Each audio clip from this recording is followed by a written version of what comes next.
बिस्मिल्लाहिर्रहमानिर्रहीम। अस्सलाम वालेकुम। कैसी है मेरी वाइटी फैमिली? उम्मीद करती हूँ मेरी प्यारी बहनें बिल्कुल ठीक होंगी।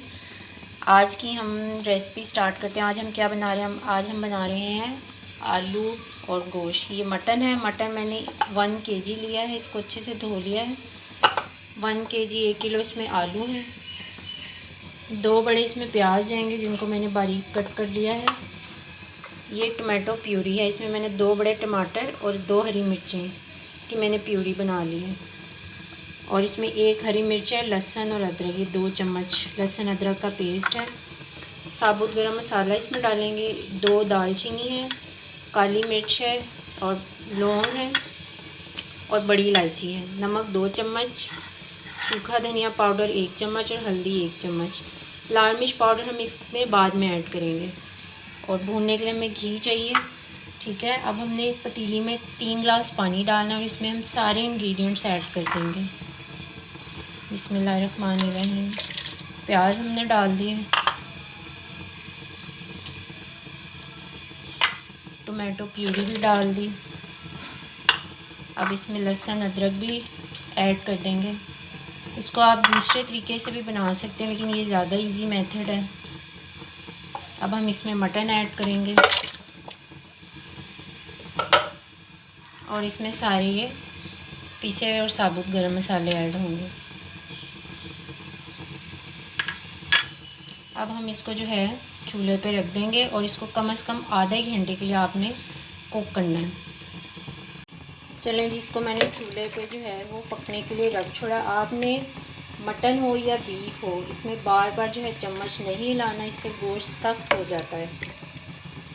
और लकड़ी का चम्मच जो है वो यूज़ करें तो ज़्यादा बेटर है।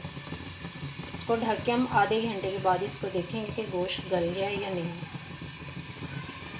जी अच्छा जी, ये देखें आधा घंटा जो है पकने के बाद गोश्त की मटन की शक्ल कुछ इस तरह से हो चुकी है। पानी बिल्कुल ड्राई हो गया है। अब बारी आती है इसको भूनने की। अब हम इसमें घी ऐड करेंगे 2 चम्मच, आप चाहें तो ऑयल भी ऐड कर सकते हैं। और लाल मिर्च पाउडर 1 खाने का चम्मच ऐड करेंगे। बिस्मिल्लाहिर्रहमानिर्रहीम।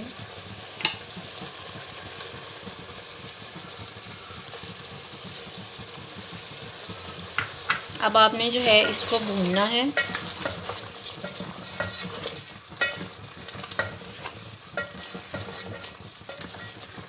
जब गोश्त ये अच्छे से भून जाएगा तो इसका घी अलहदा हो जाएगा। फिर इसमें हम पोटैटो डाल के उसे अच्छे से भूनेंगे। ये देखें, कलर चेक करें आप। अच्छा जी, आपने इसको भूनने से पहले आपने चेक कर लेना है कि आपका गोश्त गल गया है कि नहीं। मैंने ब्रेक में चेक कर लिया था, गोश्त अच्छे से गल चुका है, इसलिए मैंने इसमें घी डाल के इसको भूनना स्टार्ट कर दिया है।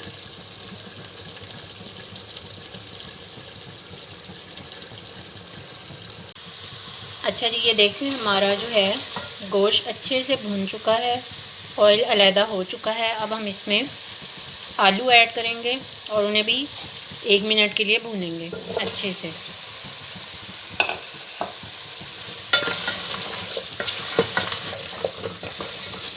आलू गोश्त जो है वो हमारे देसी खानों की जो है कह लेंगे एक पहचान ही है। हमारी नानियाँ, दादियाँ, हमारी माएँ बचपन से हम लोग ये डिश खाते आ रहे हैं और हमारे आने वाले बच्चे भी बहुत शौक़ से खाते हैं। ये आप भी ये ज़रूर ट्राई करें।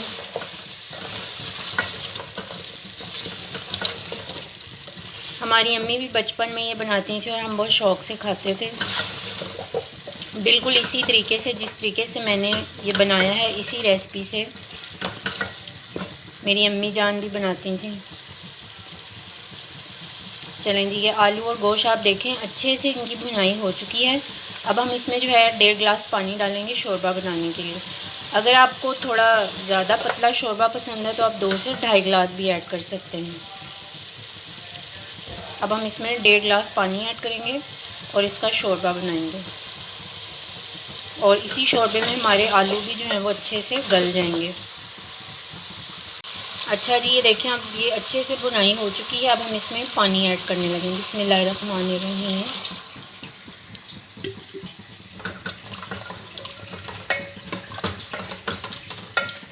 अब जो है इसमें हमारे आलू भी गल जाएंगे और शोरबा भी अच्छे से बन जाएगा। जी ये देखिए हमारे यहाँ जो है आलू गोश्त का सालन बिल्कुल रेडी हो चुका है। अब हम इसमें पिसा हुआ गरम मसाला ऐड करेंगे 1 चम्मच और इसको हम डिश आउट करेंगे।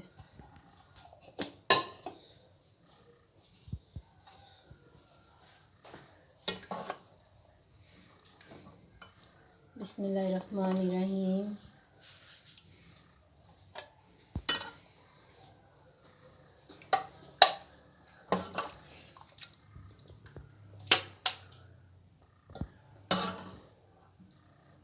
आप चाहें तो इसमें शोरबे की जो है मिक़दार वो कम भी कर सकते हैं, लेकिन ये नान और ख़मीरी रोटी के साथ जो है बहुत ही लजीज और बहुत मज़े का लगेगा।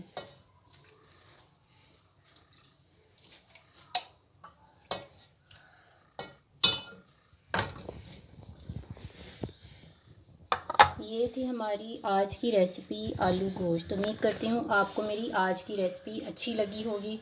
अगर आपको मेरी रेसिपीज़ अच्छी लगती हैं तो मेरे चैनल खाने में मज़ा को ज़्यादा से ज़्यादा सब्सक्राइब करें। मिलते हैं कल इंशाल्लाह एक नई वीडियो के साथ। तब तक अपना ख्याल रखिएगा, दुआओं में याद रखिएगा। अल्लाह हाफ़िज़।